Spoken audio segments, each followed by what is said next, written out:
finally, we are going to look at decimal division. This is not something that you need to do at year 6.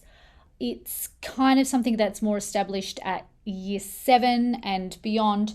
But if we use the methods and terminologies that we had discussed in some of the previous videos with fractional division, decimal multiplication, fractional multiplication, all of those different methods, then suddenly operating with decimals doesn't become too difficult. Now, in fractions, when we operate with fractions, again, I like to talk about the language. So this division I like to think about as how many.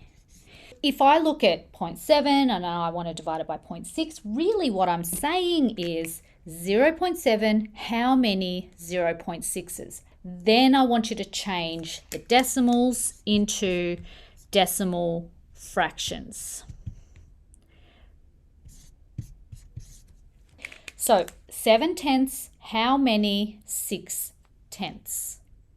So you know it's going to be 1 and something, because if I was to look at 7/10, 7/10 is this. All right, that's my 7/10. And 6/10 is this. So that purple, that is your 6/10. And we know that 1 whole 6/10 fits into 7/10, but there's a little bit left over. So we want to know what that is.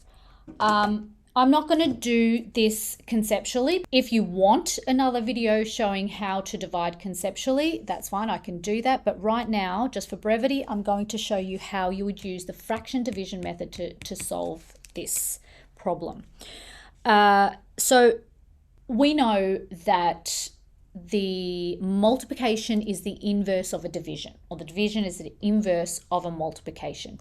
So what we can now look at, say 7/10, we want to multiply the 7/10 by the inverse or the reciprocal of 6/10. So it's like saying 7/10 and we're dividing the 7/10 by 6/10. It's the same as multiplying by 10/6.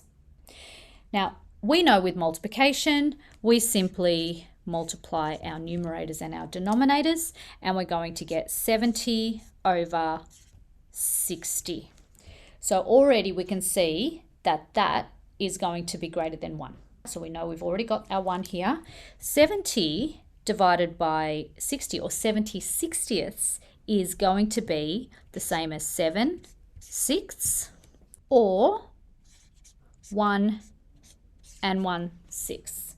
Now, if we know our fractions and converting our fractions to decimals, so we know that if we know what our conversions of fractions are into decimals, then we know that that's going to be 1 whole, and 1/6 is the same as 0.16 recurring.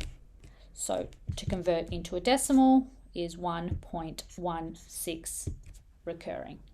What I would suggest is to get students to actually use a calculator and practice converting their unit fractions into decimals so that they become familiar with the methodology. So if I had 1/6, to convert 1/6 as a fraction into a decimal, remember fractions as quotients, we just simply divide our numerators and our denominators and we get 0.16 recurring. So getting them to practice those, because just knowing these conversions, these basic conversions of unit fractions, is actually really, really valuable for students. So there you go. One method of working out division of decimals.